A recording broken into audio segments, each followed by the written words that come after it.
Blood dripped onto the snow, each crimson drop freezing before it could seep into the white powder beneath her broken body. Katya's fingers had gone numb an hour ago. Or was it 2? Time meant nothing when you were dying.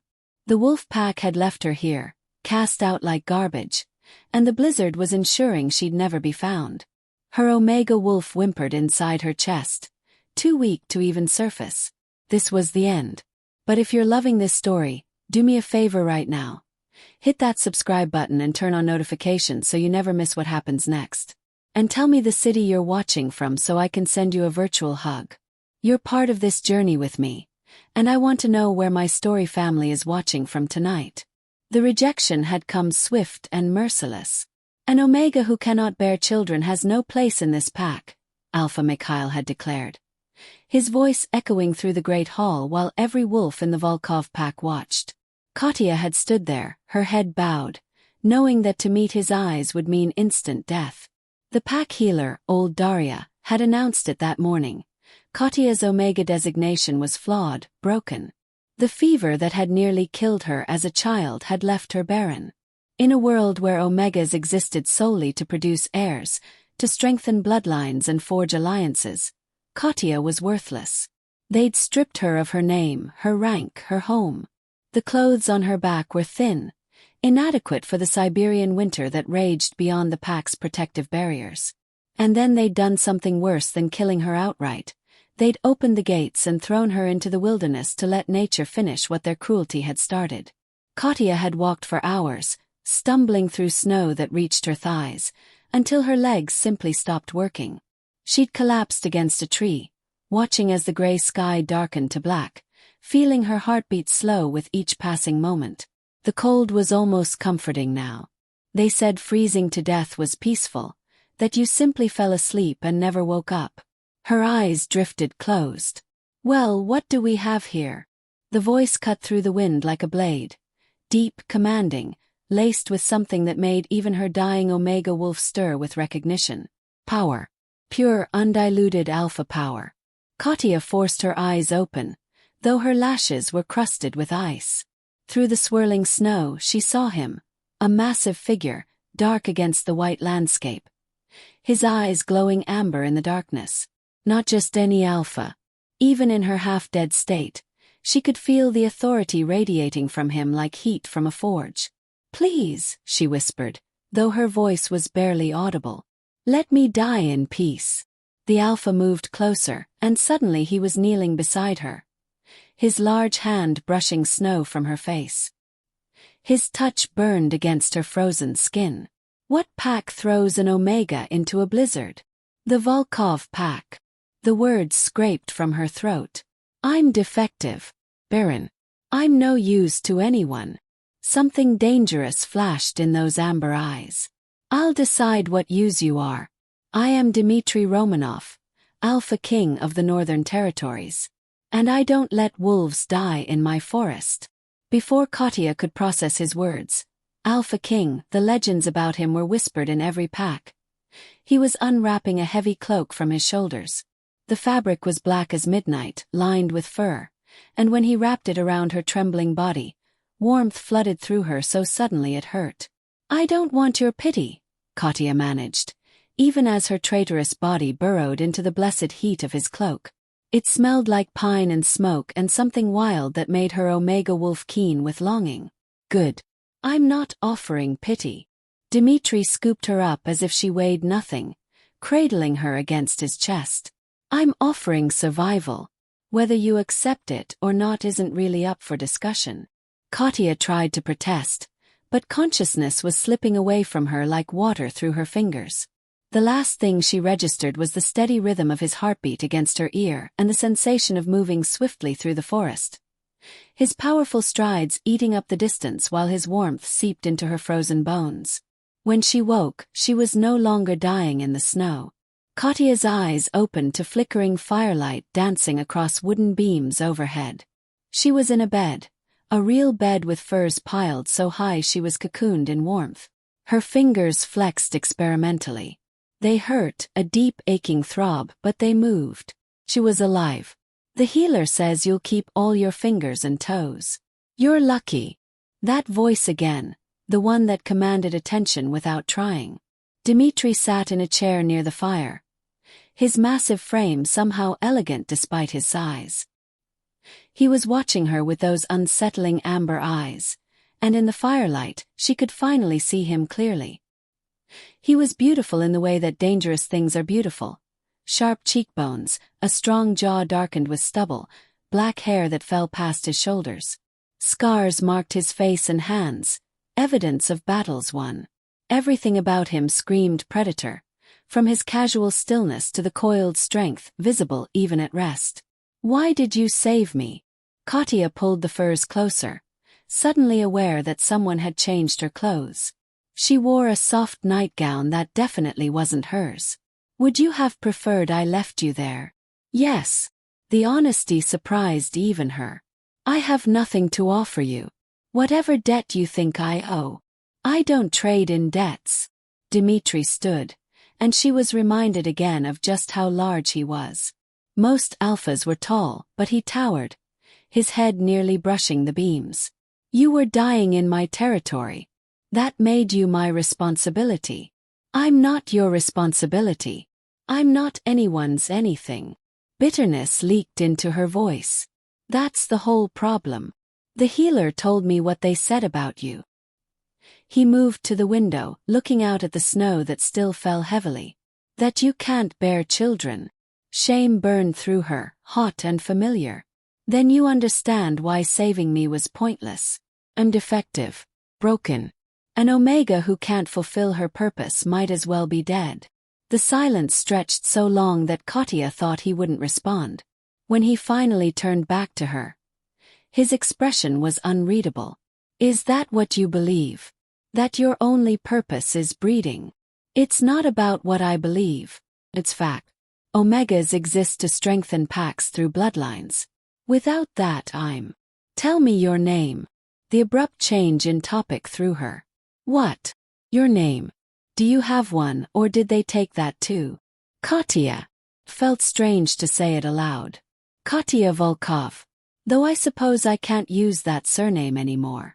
"Katya." He tested it, and something about the way he said it made her wolf stir again. "I'm going to tell you something, and I want you to listen carefully.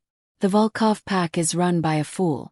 Any alpha who throws away a pack member based solely on their ability to breed is too stupid to lead. That's easy to say when you're an alpha king who can have anyone you want." A bitter smile crossed his face. "You'd be surprised. But we're not talking about me. We're talking about you and what happens now." Katya pulled the furs tighter. "I'll leave as soon as I can walk. I won't impose on your hospitality longer than necessary." "And go where?" "Back to the Volkov pack so they can finish the job. Or perhaps you'll just find another snowbank to die in. Save everyone the trouble." The harsh words stung because they were true. She had nowhere to go. No pack would accept a barren Omega, not even as the lowest servant. She was packless, purposeless, worthless. "I'll figure something out," she said quietly. "Or," Dmitri said, moving back toward the bed with that predatory grace, "you stay here." Katya's heart lurched. "Stay here? As what, your charity case? As a member of my household?" He sat on the edge of the bed, close enough that she could feel the heat radiating from him. "I have a rather large territory to manage, Katya Volkov. I could use someone with organizational skills. Can you read and write?" "Yes, but can you manage accounts? Deal with pack correspondence? Handle the tedious administrative work that comes with ruling the Northern Territories?" She stared at him. "You want me to be a secretary? I want you to be useful in a way that doesn't involve your womb." Novel concept, I know. Sarcasm dripped from his words. "I have advisors, warriors, hunters. All the positions typically filled in a pack. What I don't have is someone to help me manage the mountain of paperwork that comes with keeping multiple packs in line. Unless you think that's beneath you." "Beneath me?" A hysterical laugh bubbled up. An Omega being offered actual work instead of just being treated as a broodmare. "You're either very progressive or completely insane. Perhaps both." He stood again, heading for the door. Think about it. The healer says you need at least a week to recover fully. That gives you time to decide if you want to take the position or take your chances in the wild again. I know which I'd choose, but I'm told I can be persuasive. Sleep now. We'll talk more when you're stronger. He was at the door when she called out, "Why are you really doing this?" Dmitri paused, his hand on the frame. "Because I once knew someone who was told they were worthless because they didn't fit the mold of what others expected. They believed it, and it destroyed them." He looked back at her, and something painful flickered in those amber eyes. "I won't watch that happen again. Not if I can prevent it." Then he was gone, leaving Katya alone with the crackling fire and more questions than answers. The next few days passed in a strange blur. The healer, a stern woman named Oksana, visited regularly, checking Katya's recovering fingers and toes, forcing her to drink bitter teas that supposedly prevented infection. Servants brought meals, always too much food, rich stews and fresh bread that Katya ate mechanically, unable to quite believe this wasn't some fever dream before death. Dmitri visited each evening, always asking the same question. "Have you decided?" And each evening Katya gave the same answer. "Not yet." On the 6th day, she was finally allowed out of bed. Her legs shook as she stood, muscles weak from days of disuse and her brush with death. Oksana steadied her, clicking her tongue disapprovingly. "You should rest longer," the healer said. "I've been resting. I need to move." Katya took a tentative step, then another. The room was larger than she'd realized. Well-appointed but not ostentatious. Through the window, she could see snow-covered forests stretching endlessly, and in the distance, smoke rising from what must be the main pack village. "Where exactly am I?" Katya asked. "The Alpha King's private residence, about 2 miles from the central village. He prefers his solitude when he's not handling pack business." Oksana helped her to a chair by the fire. "You're causing quite the stir, you know. Word has spread that the Alpha King brought home an Omega." Dread pooled in Katya's stomach. "What are they saying? What do you think? That you're his new mistress, that you'll be his chosen mate, that you've somehow seduced the unseducible?" Oksana snorted. "The Alpha King hasn't taken a mate or lover in the 5 years I've been here. The fact that he brought you to his personal residence instead of the pack house has tongues wagging." "But I'm not, we haven't." Katya felt heat flood her cheeks. "I know that, girl. I'm the one who's been checking on you. You're still Omega intact, and the Alpha King has been nothing but proper." Oksana fixed her with a knowing look. "But perceptions matter in pack politics. If you stay, you need to understand what you're walking into." "What do you mean?" The healer settled into the opposite chair, her weathered face serious. "The Alpha King is the most powerful wolf in the Northern Territories. He united 8 separate packs under his rule, something no one had done in 3 centuries. He's respected, feared, and desperately needed by his people. But he's also alone. No mate, no heir, no clear succession plan. It makes the other pack alphas nervous. So they think I'm here to provide that heir." Katya's hands clenched in her lap. "They'll be disappointed. Maybe. Or maybe the Alpha King knows exactly what he's doing." Oksana stood, moving toward the door. "He's not a man who does things without purpose, Katya. If he brought you here, gave you his cloak, offered you a position in his household, there's a reason. Whether he's shared that reason with you yet is another matter." After the healer left, Katya sat by the fire, mind churning. What was Dmitri's game? He'd said he wasn't trading in debts, but no one rescued a dying Omega out of pure altruism. Especially not an Alpha King with territories to manage and political machinations to navigate. Unless he was telling the truth. Unless he really did just want help with administrative work and saw an opportunity in a cast-off Omega. The thought was almost more unsettling than the alternative. That evening, when Dmitri arrived for his daily visit, Katya was ready for him. "I'll take the position," she said before he could ask his usual question. "But I have conditions." One dark eyebrow rose. Conditions. You're negotiating now. If I'm going to work for you, we need clear boundaries. Katya forced herself to meet those amber eyes, despite every Omega instinct screaming at her to look down, submit, be small. First, this is employment, not charity. I work for you, you provide room and board. We're clear on that. Crystal clear. Next condition. I want it known publicly that I'm your employee, not your mistress or prospective mate. I won't be the subject of pack gossip or political speculation. Something flickered across Dimitri's face. Amusement. Approval. Done. Though I should warn you, stopping pack gossip is like stopping the tide. But I'll make our arrangement clear. Anything else? If I do this job well, I want to be judged on my work, not my designation. I'm an Omega, yes, but in your household I want to be Katya, your administrator. Not Katya, the broken Omega you took pity on. Agreed. He moved closer, and Katya had to fight not to shrink back. He radiated power, but there was something else there too, curiosity maybe, or interest.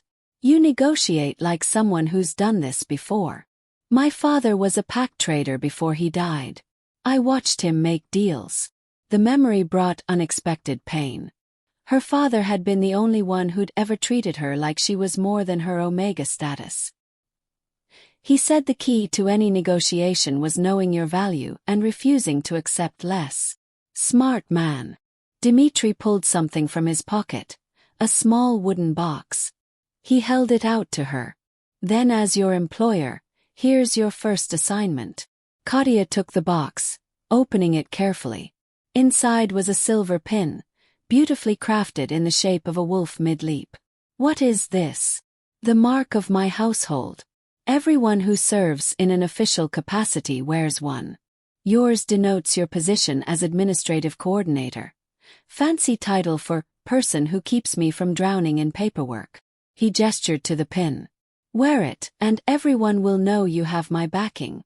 Touch you, insult you, or interfere with your work, and they answer to me. The weight of what he was offering hit her. Protection, authority, respect. Things no Omega, especially a barren one, could expect. Why? The question escaped before she could stop it. Why are you really doing this? Dimitri was quiet for a long moment, his gaze distant. When I was young, barely 20, I fought in the territorial wars that nearly destroyed the northern packs. My closest friend was an Omega named Nikolai.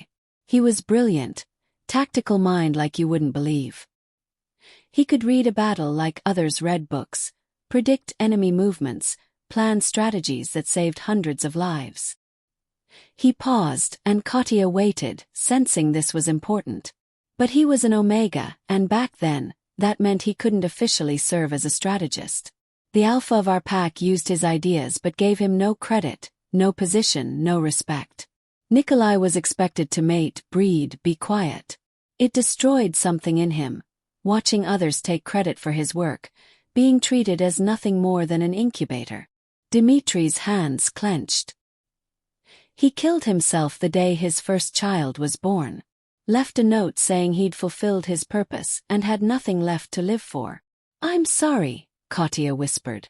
I swore that day that if I ever had the power to change things, I would. That no wolf in my territory would be valued solely by their ability to breed. His amber eyes met hers, fierce and determined. So yes, I saved you because you were dying in my forest. But I'm offering you this position because I believe you have value beyond your womb. And I'm tired of watching talented wolves wasted because they don't fit someone else's narrow definition of purpose. Katya felt something crack open in her chest, some frozen part of her that had accepted she was worthless, that her life had ended the day the healer declared her barren. I don't know if I can be what you need. Neither do I. But we'll find out together. He moved toward the door, then paused. Start tomorrow. I'll have someone show you to your new quarters. Proper rooms in the main house, not a guest room. And Katya, welcome to the household. After he left, Katya sat holding the silver pin, tracing the wolf's form with one finger. For the first time since her exile, she felt something other than despair. She felt hope. The next morning, A beta named Yevgeny arrived to escort Katya to her new quarters. He was middle-aged, scarred, and utterly professional as he led her through the Alpha King's residence. The place was larger than she'd imagined, built like a fortress, with high ceilings and wide corridors designed to accommodate wolves in their shifted forms. Pack members nodded respectfully as they passed, though Katya caught more than a few curious stares. She kept her head high, the silver pin fastened prominently on her collar. "These will be your rooms," Yevgeny said, opening a heavy door. "You have a bedroom, sitting room and private bath. The Alpha King's study is down that corridor. He'll expect you there after breakfast each morning. Meals are in the main hall, but you can request trays if you prefer privacy." The rooms were beautiful, simple but well-appointed, with large windows overlooking the forest.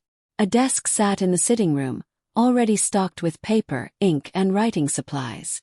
"This is too much," Katya murmured. "The Alpha King values those who serve him well. You'll earn these accommodations or you'll lose them, your choice." Yevgeny's expression softened slightly. "Advice. Don't let the pack politics get to you.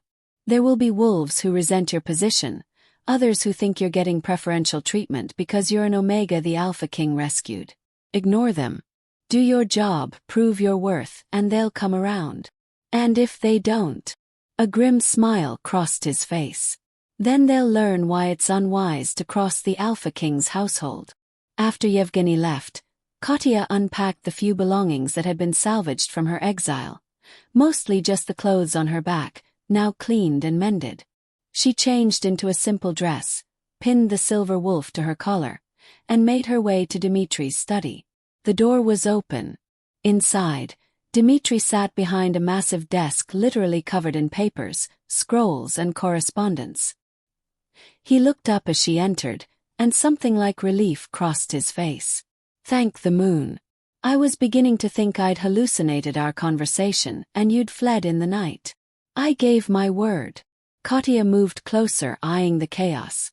"Is it always like this?" "Worse, usually. I've been putting off the paperwork while dealing with a border dispute." He gestured to a chair beside the desk. "Think you can make sense of it?" Katya sat, pulling a stack of papers toward her. They were correspondence from various pack alphas, requests for territory adjustments, complaints about hunting rights, reports on rogue wolves. All important, all requiring responses, all mixed together with no apparent organization. "You need a system," she said, already mentally categorizing. "Priority levels, filing methods, response templates for common issues. I have no idea what any of that means, which is why I need you." Dmitri leaned back in his chair. "I can fight, hunt, lead packs into battle. But this..." He gestured at the papers. "This makes me want to shift and run into the forest and never come back." A surprised laugh escaped Katya. "The mighty Alpha King, defeated by paperwork. Mock me all you want, as long as you fix it." So she did. Katya spent that first day sorting through the chaos, creating piles based on urgency and type. She drafted response templates, established a filing system, and made a list of issues that required Dmitri's personal attention versus those she could handle herself. By evening, she'd cleared half the desk and established the foundation of a working system. "You're a miracle worker," Dmitri said, staring at the organized stacks. "It's been 3 years since I could see the actual desk surface. It's just organization. Anyone could do this. But no one did. They tried. I've had 3 different administrators in the past 2 years. None lasted more than a month." He fixed her with that intense amber gaze. "Want to know why? Should I be worried?" They couldn't handle the balance. Either they were too intimidated by me to push back when I ignored important correspondence, or they were too pushy and forgot who they were serving. An Alpha King needs someone who can manage the administrative side without being walked over, but who also understands pack hierarchy. "And you think I can do that?" "I think a woman who negotiated employment terms with an Alpha King while still recovering from near-death has exactly the right combination of spine and sense." He stood stretching. "Come on. You've been working all day. Let me show you something. Curious, Katya followed him through the residence and out a back door she hadn't noticed before. The path led into the forest, winding between snow-covered pines. As they walked, the sounds of the pack village faded, replaced by the quiet whisper of falling snow and wind through branches. Where are we going? Katya asked. You'll see. The path opened into a clearing. In the center stood a small wooden structure, not quite a shrine, but clearly a memorial of some kind. Katya saw names carved into the pillars. Dozens of them. This is for wolves who died without pack recognition, Dmitri said quietly. The forgotten ones. Omegas deemed worthless, betas killed in battles and labeled as deserters, alphas who challenged corrupt leaders and were erased from pack history. I built this when I became Alpha King.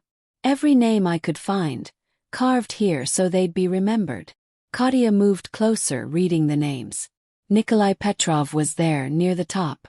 But there were so many others. Entire families, packs, individuals whose stories were lost except for these carved letters.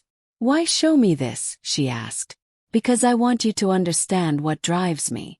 I'm not a benevolent leader doing charity work. I'm trying to build something different. A territory where a wolf's worth isn't determined solely by their designation or their ability to breed perfect heirs. It's not popular with the traditional packs, and it makes my political position complicated. But it's necessary. He turned to face her fully. Working for me means being part of that change. It means dealing with alphas who'll dismiss you because you're an omega, facing pack members who think your position should go to a beta or alpha, navigating situations where you'll be tested constantly. It won't be easy. Nothing about my life has been easy, Katya said. At least this time I'd be working towards something that matters. Then welcome to the revolution. Try not to let the paperwork kill you. Despite herself, Katya smiled. I'll do my best. They stood in the clearing as snow began to fall again, and Katya felt something shift inside her. 4 years, she'd believed the pack's assessment of her worth. She was broken, useless, better off dead. But standing here, looking at all these forgotten names, she realized something. She wasn't broken. The system that judged her was broken. And maybe, just maybe, she could help fix it. The next weeks fell into a rhythm. Katya woke each morning, took breakfast in her rooms, and arrived at Dmitri's study as the sun fully rose. She worked through correspondence, managed pack administrative needs, and slowly brought order to the chaos of ruling multiple territories.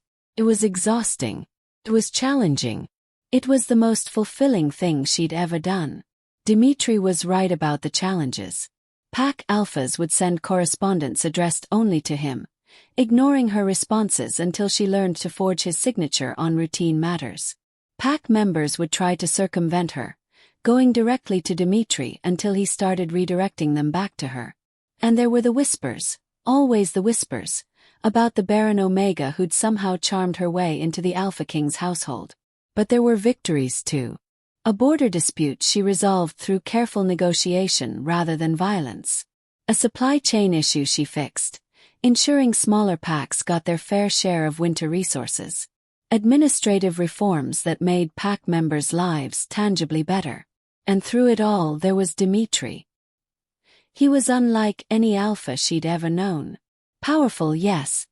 His dominance was undeniable. His alpha presence so strong it made her omega wolf constantly aware of him. But he wielded that power carefully. He listened when she spoke, considered her opinions, and backed her authority without question when pack members challenged her. They fell into an easy partnership. Mornings were for routine work. She'd brief him on overnight correspondence. He'd handle anything requiring alpha authority. Afternoons, they'd work together on complex issues, her organizational mind complementing his strategic thinking. Evenings, they'd often share dinner, talking about pack matters and, gradually, more personal topics. She learned he'd been orphaned young, raised by a brutal alpha who saw wolves as tools. That he'd fought in wars that scarred him physically and mentally.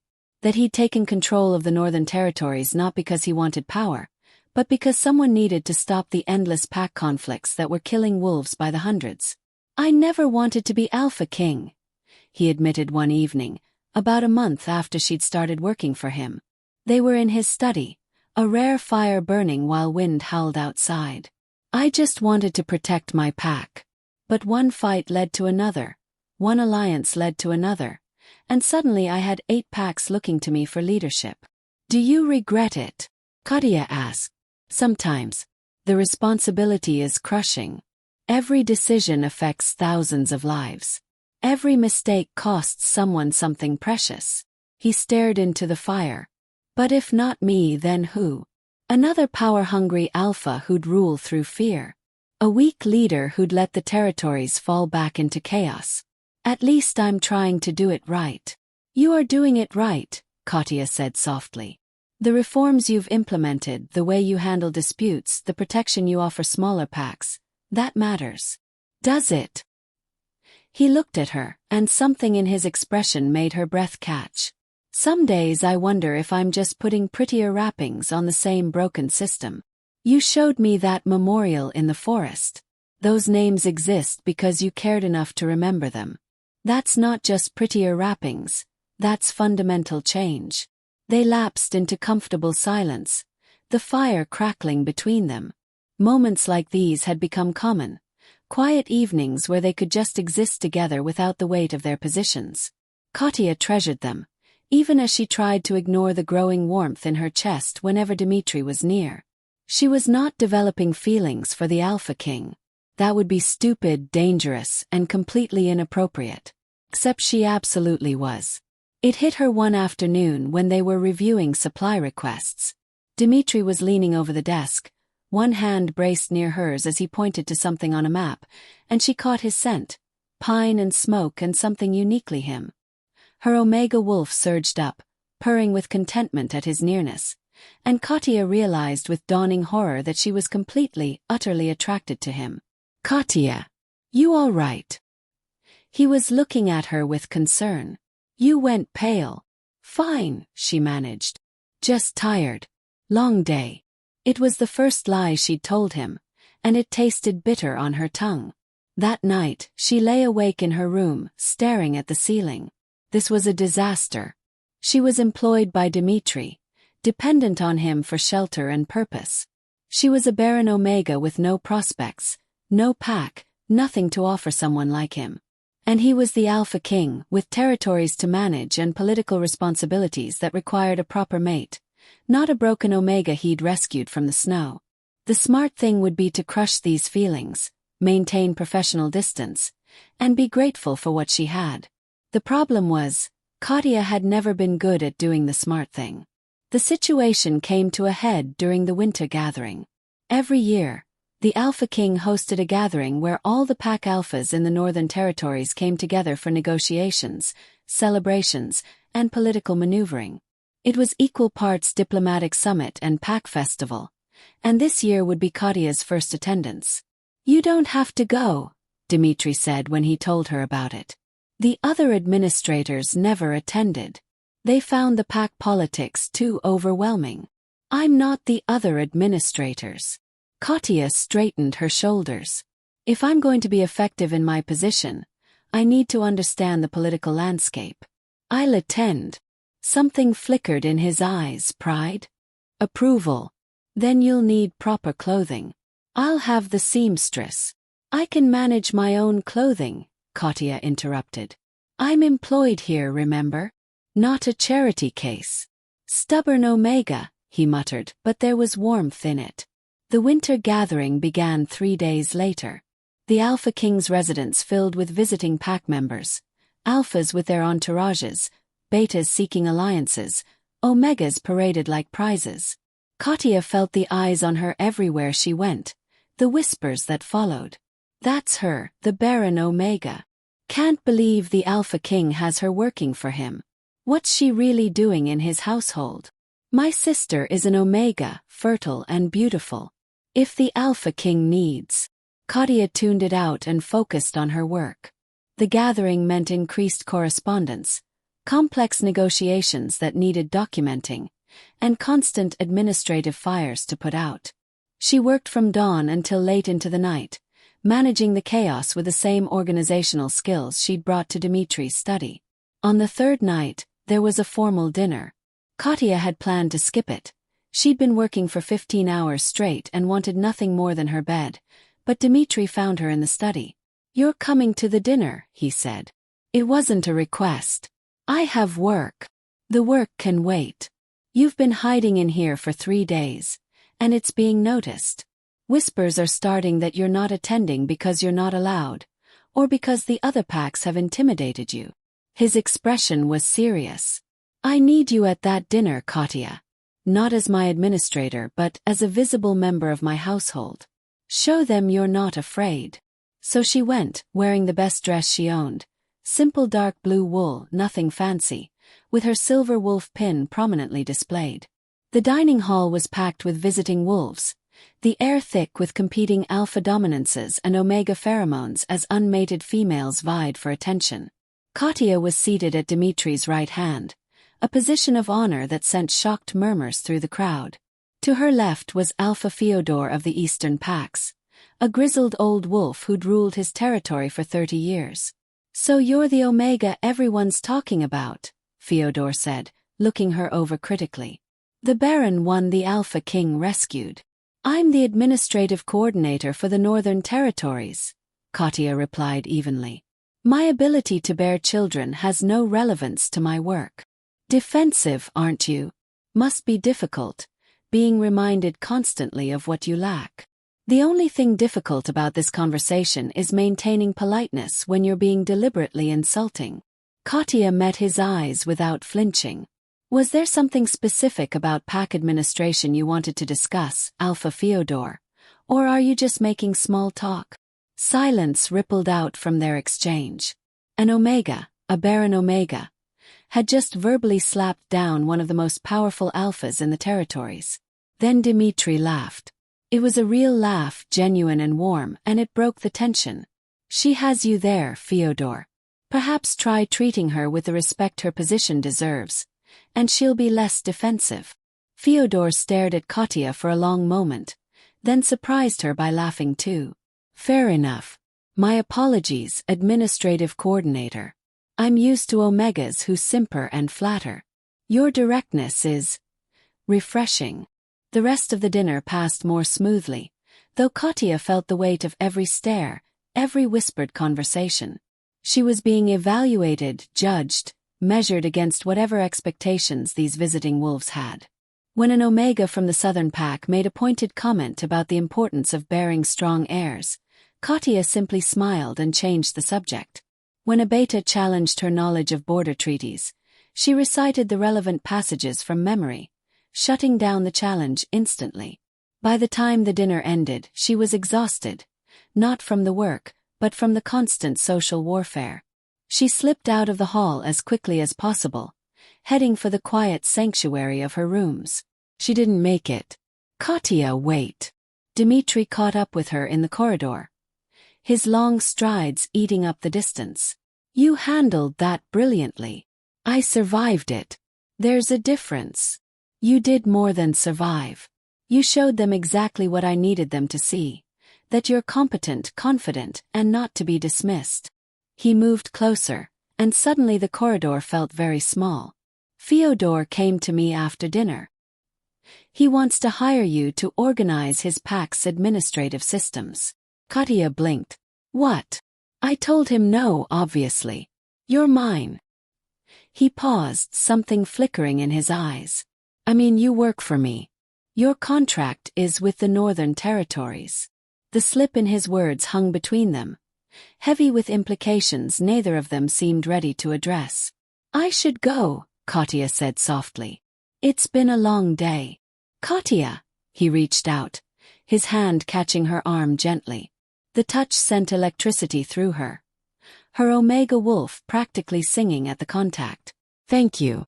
For being here. For doing this. I know it's not easy. Nothing worthwhile ever is." She pulled away before she could do something stupid like lean into his touch. "Good night, Dimitri." She felt his eyes on her all the way down the corridor. The next morning brought disaster. Katya woke to urgent pounding on her door. She opened it to find Yevgeny, his expression grim.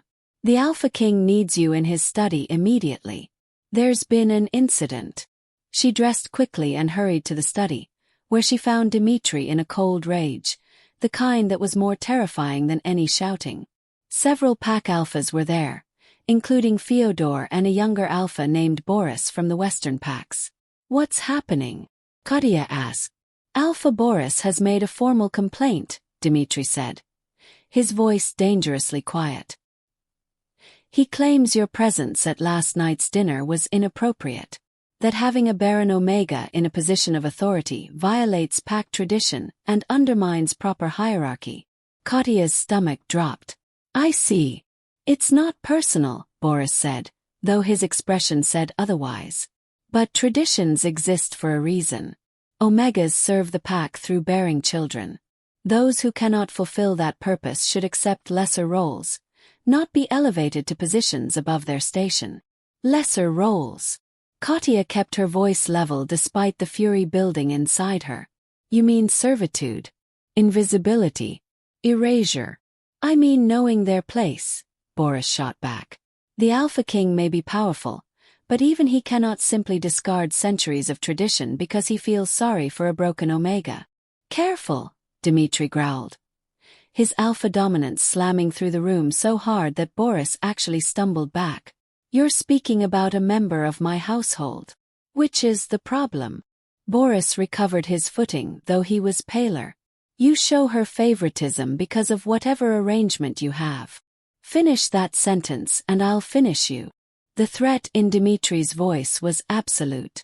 Alpha King, Fyodor interjected. Perhaps we could discuss this calmly. Boris raises a concern that others share, even if his delivery is poor. The presence of an Omega, particularly one who cannot bear children, in such a prominent position is unusual. It raises questions about your judgment, your priorities. My judgment is that ability matters more than designation, Dmitri said coldly. Katya has done more to improve administrative efficiency in 6 weeks than the previous 3 administrators managed in 2 years combined. Her barrenness has no bearing on her competence. But it has bearing on pack perception, another alpha said, Gregor from the Southern Territories. Whether fair or not, wolves are talking.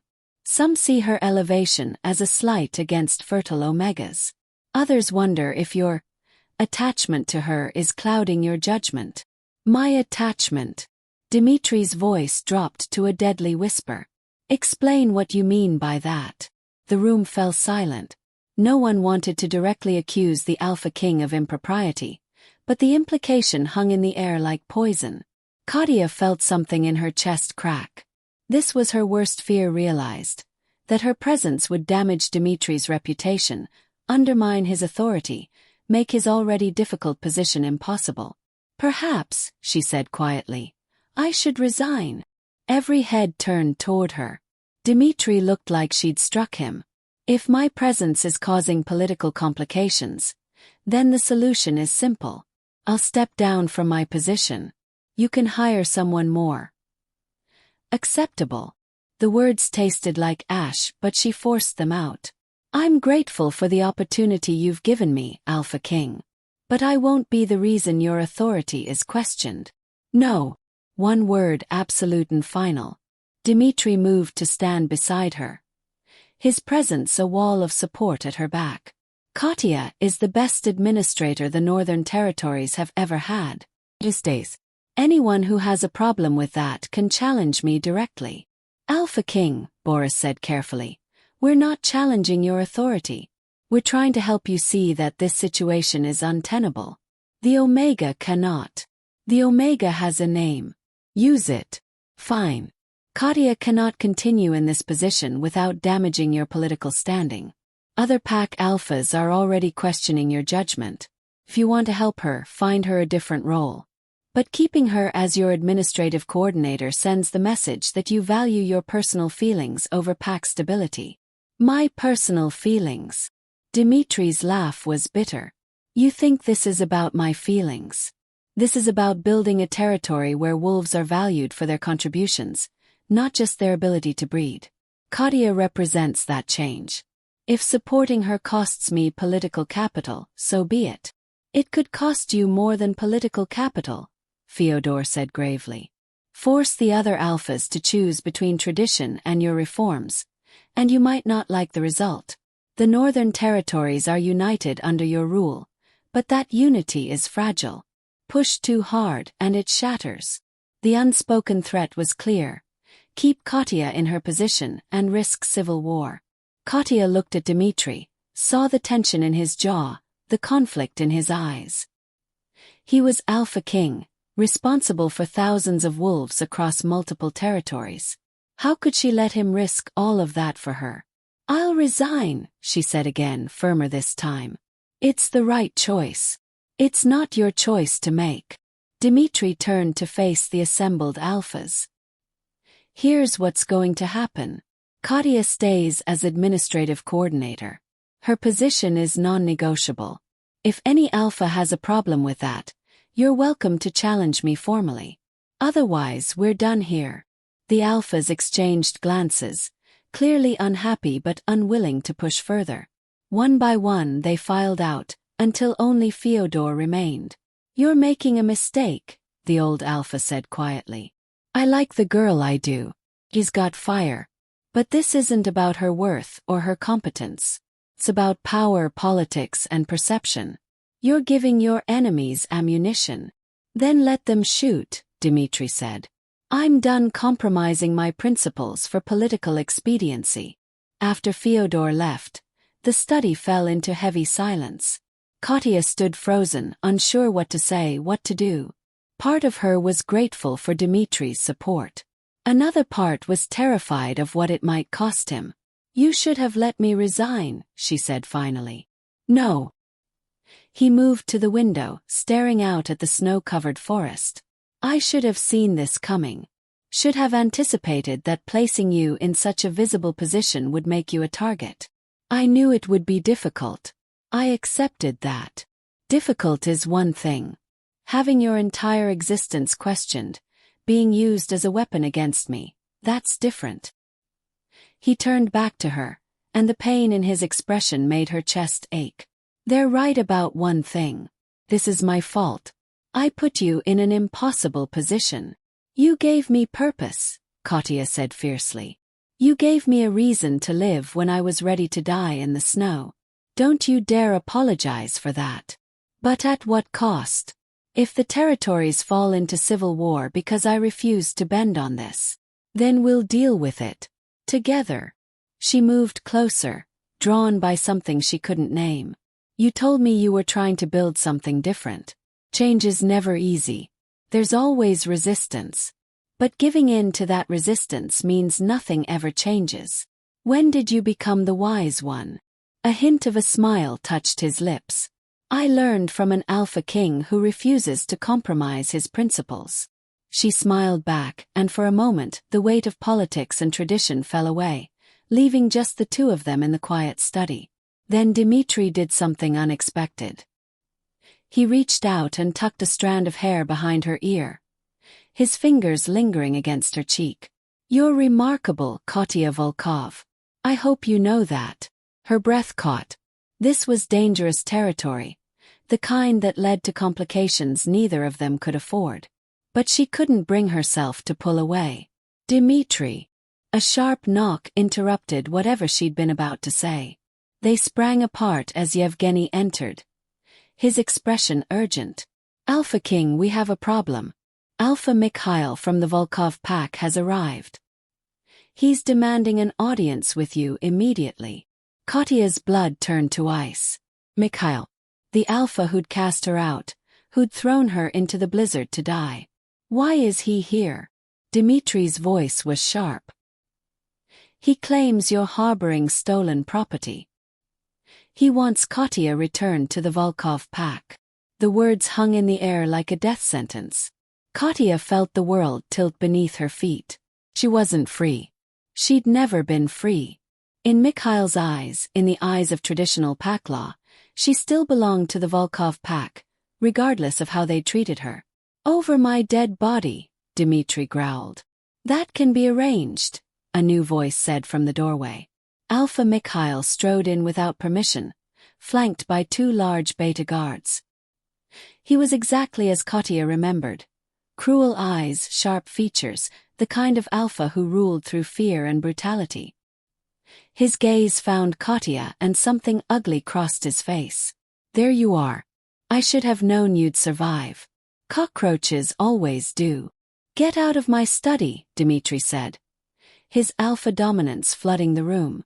You have no authority here. I have every authority. She's mine. Mikhail gestured at Katya like she was property.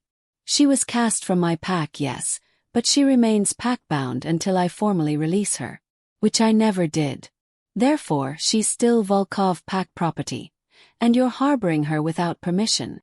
She's not property, she's a person. She's an Omega. A broken, useless Omega at that. But she's still mine by pack law, and I want her back. Katya found her voice, though it shook. Why? You threw me out to die. Why do you suddenly care what happens to me? Mikhail's smile was cruel. Because word reached me that the great Alpha King has taken a personal interest in you. Elevated you, given you a position in his household. And I realized something, if the Alpha King values you, then you must be worth something after all. Perhaps you can't bear children, but you can bear other things. Humiliation, for instance. Servitude. You want to use her to get to me, Dmitri said flatly. I want what's mine. And according to pack law, you have to return her. Unless you want to formally challenge the legitimacy of pack binding laws, which would undermine your entire authority structure. Mikhail's expression was triumphant. You can't protect her without destroying the very system that keeps the territories united. He was right. Katya saw it in Dmitri's expression, in the tight clench of his jaw. Pack binding laws were ancient, foundational to wolf society. If Dmitri dismissed them to protect her, every other pack law became questionable. The territories would descend into chaos. There has to be another way, Dmitri said. There is. Release her to me. I'll take her back to the Volkov pack, and we'll all pretend this unfortunate incident never happened. You can find another administrator, one who doesn't come with legal complications. Katya felt numb. After everything, after finally finding purpose and hope, she was going to end up back in the hands of the Alpha who'd tried to kill her. And there was nothing Dmitri could do without destroying everything he'd built. I'll go, she said quietly. No. Dmitri's voice was steel. You don't have a choice, Mikhail said. Pack law is clear. She returns with me tonight, or I formally accuse you of violating binding laws and challenge your authority before the Council of Alphas. And we both know how that will end. The silence stretched, broken only by the crackle of the fire. Katya watched Dmitri wrestle with impossible options, saw the moment he realized he was trapped. Then his expression changed, something cold and calculating sliding into place. You're right, Dmitri said. Pack law is clear. An Omega remains bound to her birth pack unless formally released. However, there's an exception. If the Omega is claimed by another Alpha, the binding transfers to the new pack. Mikhail's eyes narrowed. No Alpha would claim her. She's barren. I would. Dmitri moved to stand beside Katya. His presence solid and unmovable. I, Dmitri Romanov, Alpha King of the Northern Territories, formally claim Katya as mine. She is no longer Volkov pack. She is Northern Territory pack, under my direct protection. The room went deathly silent. You can't be serious, Mikhail finally said. Claiming an Omega means taking her as your mate. You're going to mate with her. A barren Omega. My mating choices are none of your concern. What is your concern is that she's now claimed. Which means she's no longer your problem, Mikhail. It is mine. Now get out of my territory before I have you thrown out. Mikhail looked between them, fury and frustration warring on his face. But he was caught. Dmitri had used pack law against him, finding the one loophole that protected Katya while maintaining the system. This isn't over, Mikhail snarled. The other Alphas will hear about this. The Alpha King mating with a broken Omega. It'll destroy your credibility. Then I guess we'll find out just how much credibility I have. Leave. Now. After Mikhail and his guards left, Katya finally found her voice. What did you just do? Dmitri ran a hand through his hair, suddenly looking exhausted. The only thing I could. Claimed you. It's binding. You're now under my protection as a claimed Omega. Mikhail can't touch you. But claiming means mating. You just told the entire pack world that I'm your intended mate. I know. Dmitri, you can't actually mate with me. You're the Alpha King. You need an heir, a proper alliance marriage, a mate who can give you strong children. Not a broken Omega who. Stop calling yourself broken. He moved closer, cupping her face in his hands. You're not broken, Katya. You're perfect exactly as you are. I can't give you children. I don't care. The territories need an heir. The territories need a leader who knows what's worth fighting for. His amber eyes bore into hers. I claimed you because the alternative was watching Mikhail drag you back to torture you for revenge against me. But I'm not sorry I did it. I'm not sorry everyone now thinks you're mine. Because the truth is, I want you to be mine. Katya's heart was pounding so hard she thought it might break through her ribs. You can't mean that. I've been trying not to mean it for weeks now. Trying to ignore the way I feel when you walk into a room, the way my wolf perks up whenever you're near, the fact that I find excuses to spend time with you even when the work is done. His thumb traced her cheekbone. But I'm done fighting it. I want you, Katya. Not as my administrator, not as my charity case. As my mate. This is insane, she whispered, even as her Omega wolf howled with joy. I have nothing to offer you. You have everything I need. He rested his forehead against hers. Intelligence, strength, loyalty, compassion. You see me, not the Alpha King, not the powerful leader, but me, Dmitri. The wolf who's tired of being alone, who wants someone to share the burden with. Someone who challenges me and supports me and makes me want to be better. What if I can't be what you need? You already are. Katya felt tears slip down her cheeks. If we do this, it'll make everything harder. The alphas will use it against you. The pack will question your judgment. Let them. I'm done compromising who I am for political convenience. I'm done pretending that tradition matters more than happiness. If they can't accept my choice of mate, that's their problem, not ours. You're sure? I've never been more sure of anything in my life. Katya looked into his eyes and saw the truth there. No pity, no obligation, just genuine want and something deeper that made her breath catch. He meant every word. Then yes, she whispered. Yes, I'll be your mate. Dimitri's kiss was gentle at first, almost hesitant, as if he couldn't quite believe she'd said yes. But when Katya kissed him back, threading her fingers through his hair, something broke free between them. The kiss deepened, became urgent and claiming. Her Omega wolf singing in harmony with his Alpha as they finally acknowledged what had been building between them for weeks. When they finally broke apart, both breathless, Dmitri rested his forehead against hers again. We'll do this properly. A mating ceremony, witnessed by the pack. Let everyone see that I choose you freely and gladly. When? Tomorrow night. At the Winter Gathering's closing ceremony.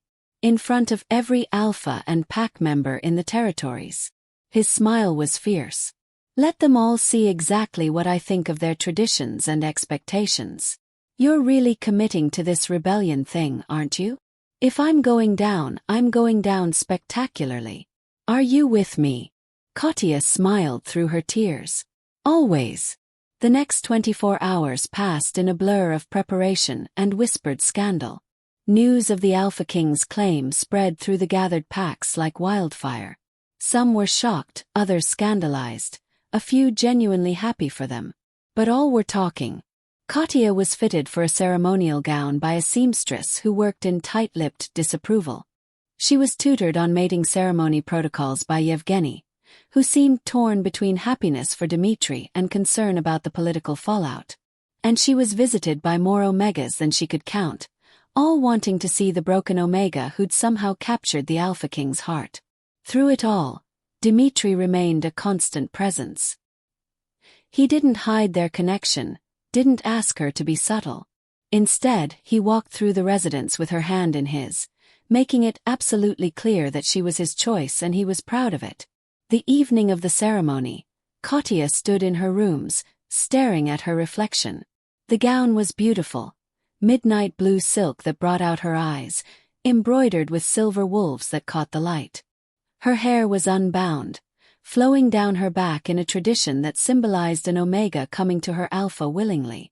"You look beautiful," a voice said from the doorway. Oksana stood there, her stern expression softened. "Nervous. Terrified," Katia admitted. "What if this ruins him? What if my barrenness destroys everything he's built? What if it doesn't?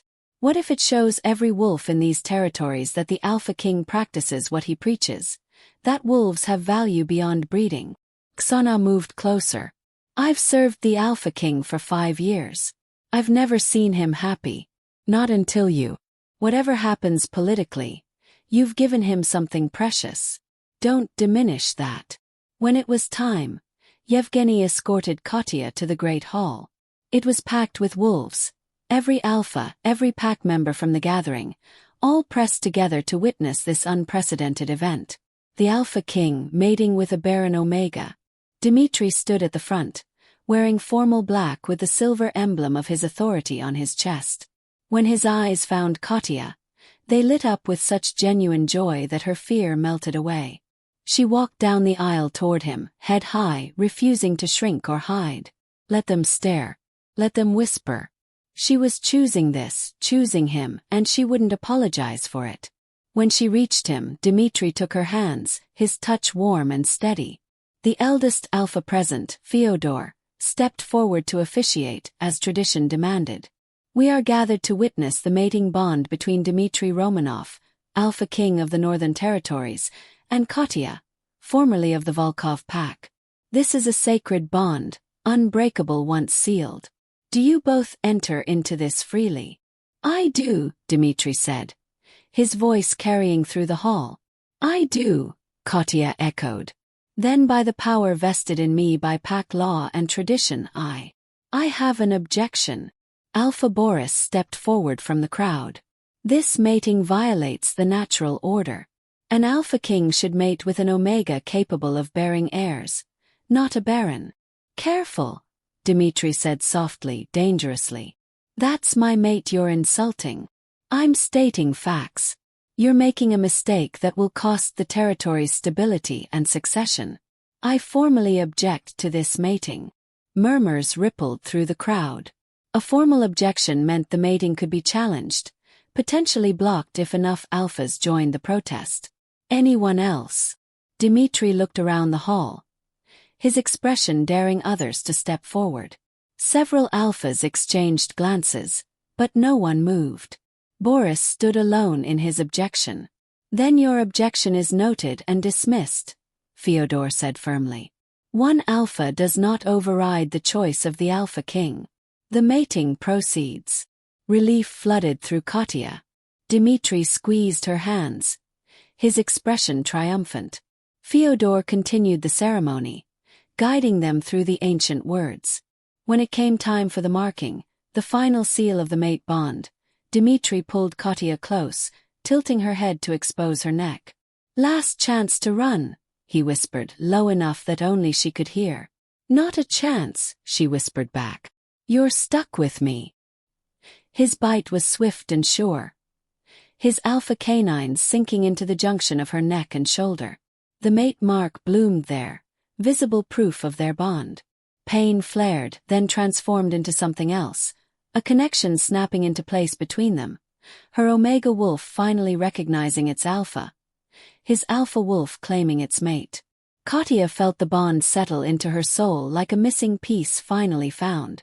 Through it, she could feel Dmitri's emotions. His fierce joy, his protective instincts, his deep and abiding love.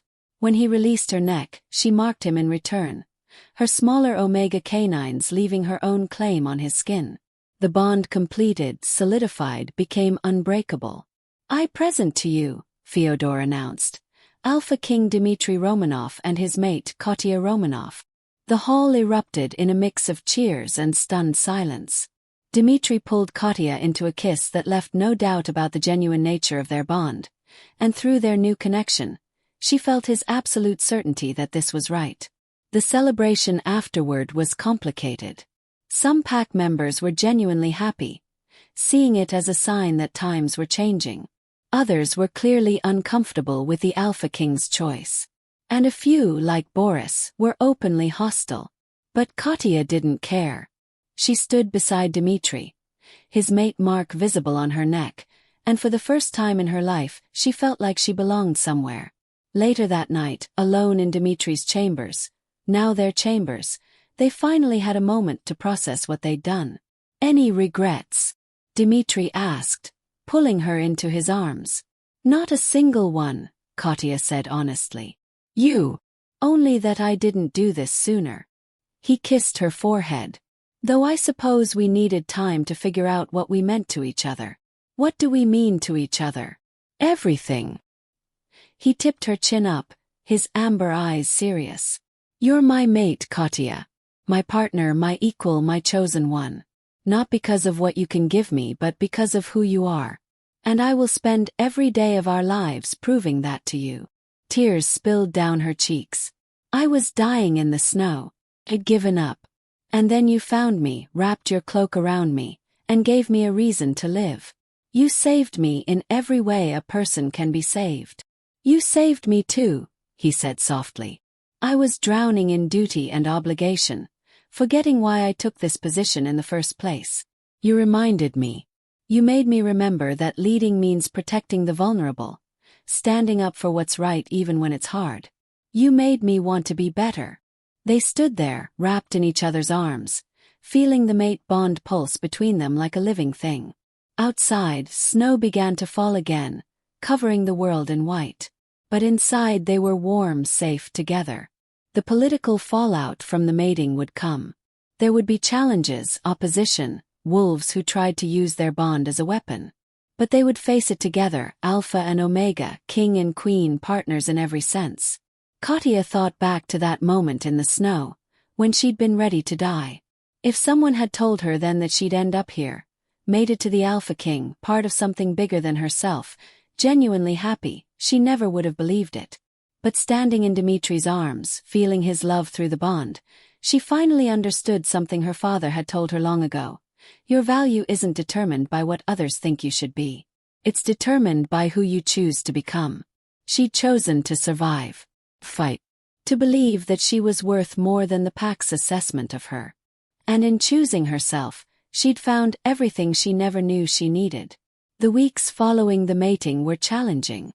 Alpha Boris made good on his implied threats, stirring up dissent among the more traditional packs. Several alphas sent formal protests to Dmitry, questioning his fitness to lead given his inappropriate choice of mate. But something unexpected happened. For every alpha who protested, 2 others sent messages of support. Omegas from across the territories reached out to Katya, sharing their own stories of being undervalued, dismissed, or abused. Betas wrote letters saying they appreciated a leader who valued ability over designation. The change Dmitry had been trying to create suddenly had a symbol. Katya herself, the Baron Omega who'd become queen. It wasn't easy. There were confrontations, political battles, moments when it seemed like the territories might fracture. But Dmitry and Katya faced them together, backed by a growing number of wolves who were ready for a new way of thinking. 3 months after the mating, Alpha Boris challenged Dmitry directly, accusing him of violating pack traditions and demanding leadership be transferred to someone more appropriate. The challenge required a formal trial before the Council of Alphas.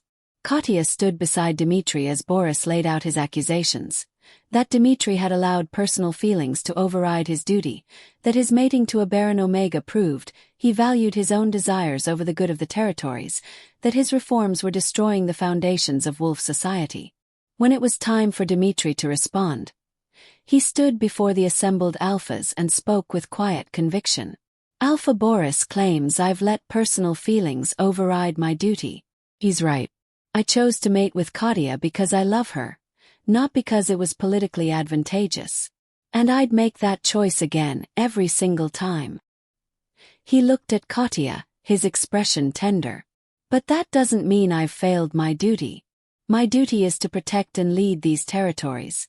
All wolves in them, not just the ones who fit traditional molds. He turned back to the council. We've operated for centuries on a system that values wolves primarily for their ability to breed strong heirs. That system has given us powerful bloodlines, yes. But it's also destroyed countless lives. Wolves like Katya, told they're worthless because of circumstances beyond their control. Wolves like my friend Nikolai, driven to suicide because he couldn't be both Omega and valued. How many talented, capable wolves have we lost because they didn't fit someone's narrow definition of worth?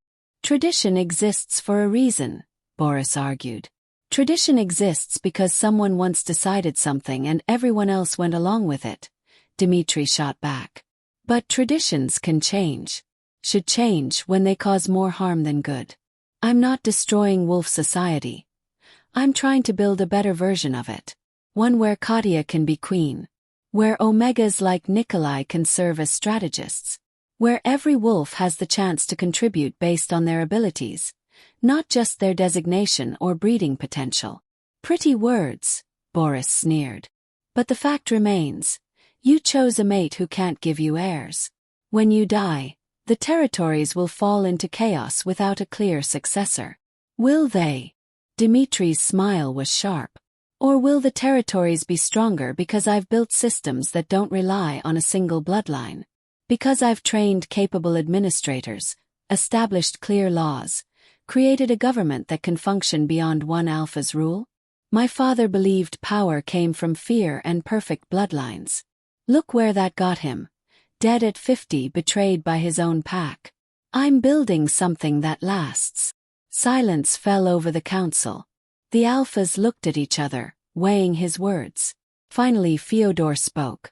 I won't pretend the Alpha King's choice was traditional. But in the 3 months since his mating, administrative efficiency in the territories has improved, inter-pack conflicts have decreased, and more wolves have petitioned to join the northern territories than ever before. Perhaps his methods are unorthodox, but the results speak for themselves. One by one, other alphas voiced their opinions. Some supported Boris, clinging to tradition. But more supported Dmitri, recognizing that the territories were actually thriving under his unusual leadership. In the end, Boris's challenge was rejected by a majority vote. He left in disgrace, and his pack formally joined the territories under new leadership 3 weeks later. The victory wasn't just political, it was cultural. Word spread through every pack in the region. The Alpha King had fought for his Baron Omega mate and won. Traditions could be challenged. Change was possible. Katya found herself becoming an unexpected symbol. Omegas sought her out for advice, for advocacy, for hope. She used her position to implement reforms. Protection laws for Omegas, education opportunities regardless of designation, harsh penalties for alphas who abused their power. Working alongside Dmitri, she helped reshape what it meant to be Omega in the Northern Territories. It wasn't easy, and there was pushback at every turn. But slowly, steadily, things changed. 1 year after their mating, Katya stood in Dmitri's study. Their study now, since she'd claimed half the desk space, reviewing correspondence. They'd just finished negotiating a trade agreement with the Eastern Pax, and she was exhausted but satisfied. Dmitri came up behind her, wrapping his arms around her waist and resting his chin on her shoulder. Remember when you said you had nothing to offer me? I remember you telling me I was wrong. She leaned back against him, savoring his warmth. You were very wrong. You've given me everything. Purpose, partnership, love. A reason to keep fighting even when the politics get exhausting. He turned her to face him. You've made me a better leader and a better wolf. I hope you know that. You saved my life, Katya said simply. Everything else is just gratitude. No, he said firmly. Everything else is choice. You chose to stay, to fight, to stand beside me even when it would have been easier to walk away. You chose me, Katya. And that matters more than you know." She kissed him, pouring everything she couldn't say into the gesture. Through the mate bond, she felt his love, his certainty, his absolute devotion.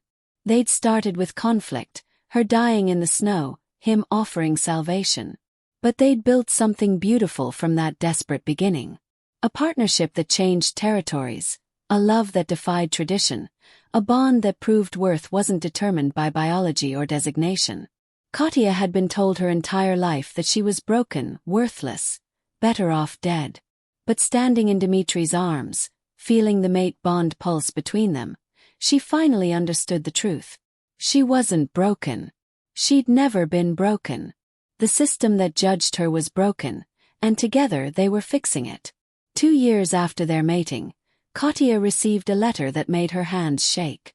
It was from the Volkov pack. From Alpha Mikhail. She opened it carefully, Dimitri reading over her shoulder, both of them tense. But the contents surprised them. Mikhail was resigning. The pack had voted him out after several Omegas came forward with abuse allegations, inspired by the protections Katya had implemented in the Northern Territories. His replacement was a young Alpha named Sergei who wanted to join the Northern Territories officially and implement similar reforms. "They're asking for your help," Dimitri said, reading the formal request at the bottom. "They want you to come back, not as a pack member but as a consultant, to help them restructure their Omega protections." Katya stared at the letter, emotions warring inside her.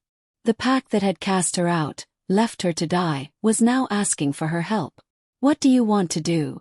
Dimitri asked. She thought about it, really thought about it. Part of her wanted to refuse, to let them suffer under their own broken system.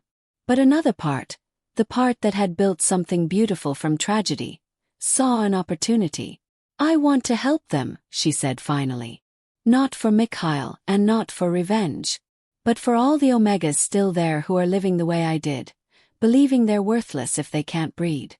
If I can help change that, I should." Dimitri pulled her close. "Then we'll go together. Show them what you've become, what you've accomplished. Let them see exactly what they threw away." 3 weeks later, they traveled to Volkov territory. Katya wore her formal robes as Queen of the Northern Territories, the silver wolf pin prominent on her chest, Dimitri's mate mark visible on her neck. The pack that greeted them was subdued, almost ashamed. Mikhail was nowhere to be seen, already exiled for his crimes.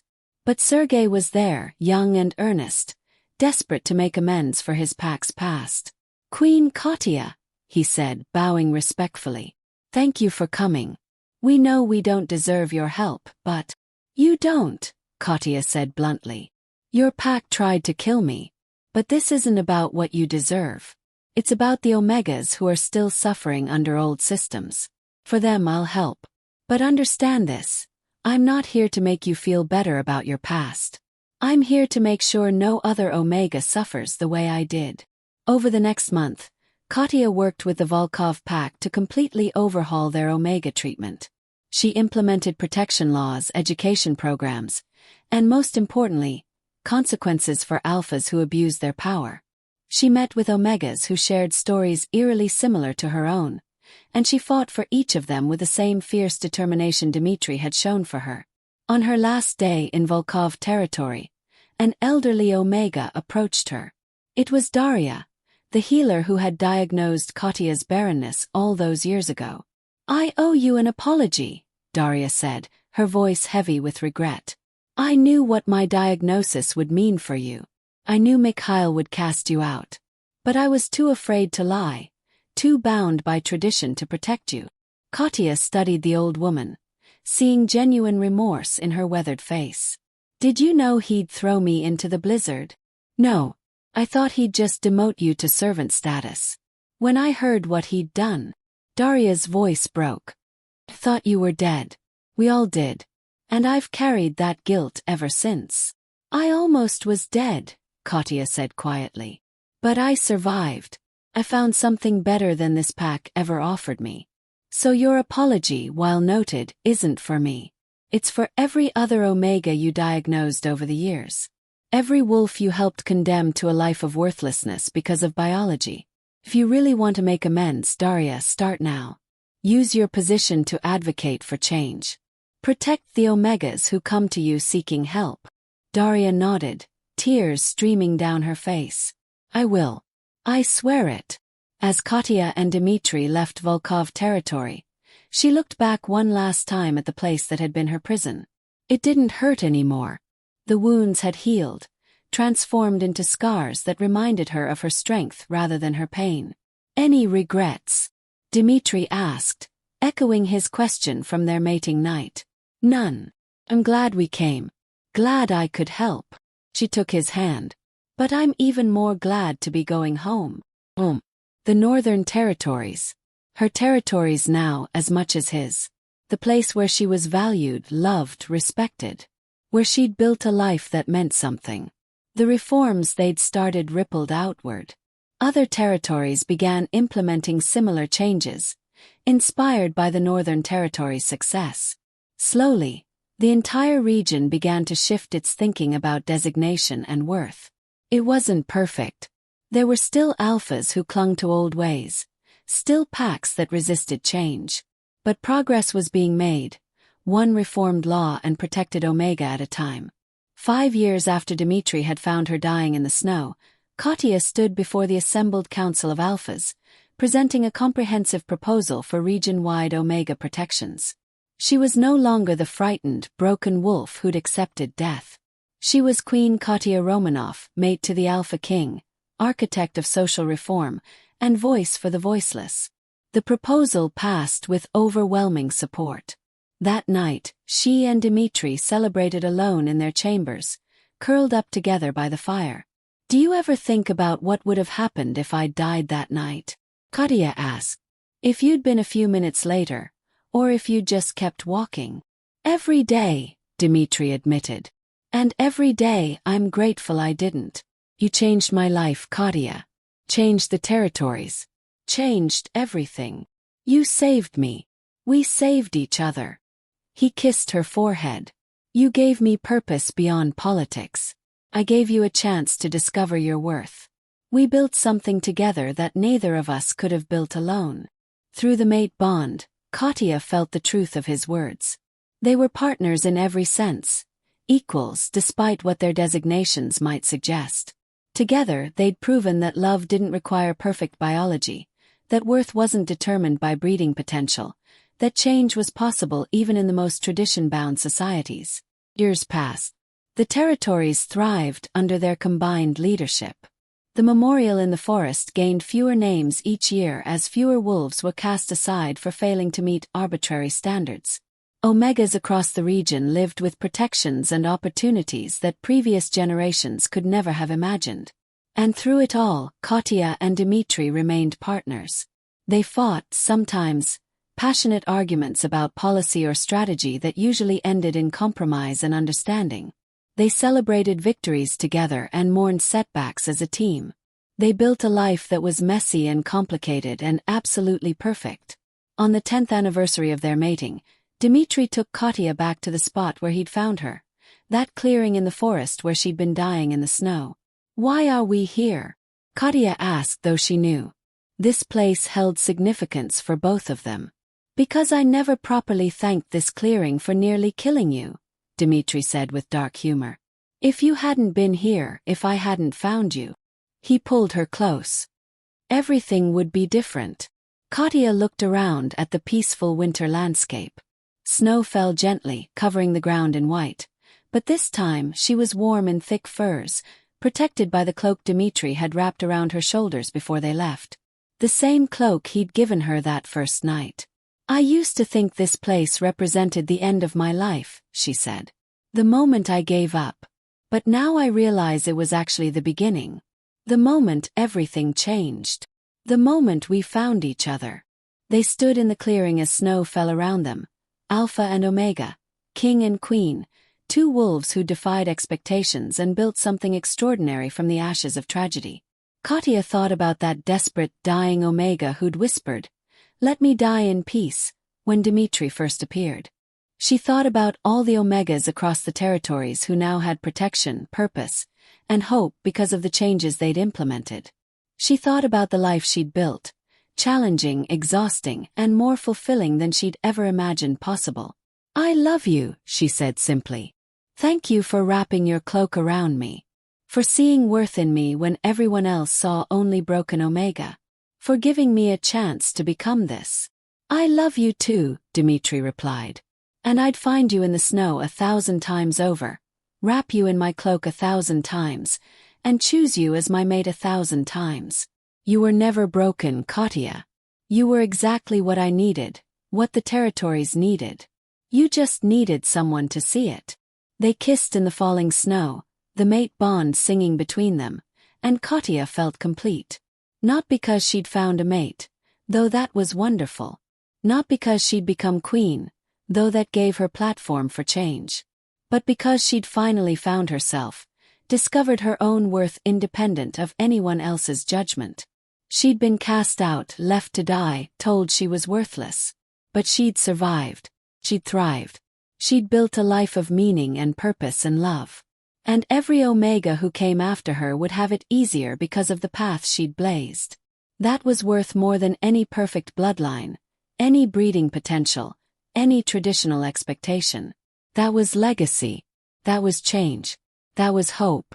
As they walked back through the forest toward home, Katya looked up at Dimitri and smiled.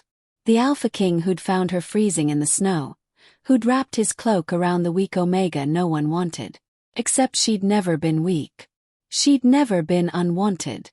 She'd just been waiting for someone who could see the truth. And now, together, they were making sure every wolf in the territories could see that same truth. That worth came from within, that value wasn't determined by designation, that every wolf deserved the chance to become who they were meant to be.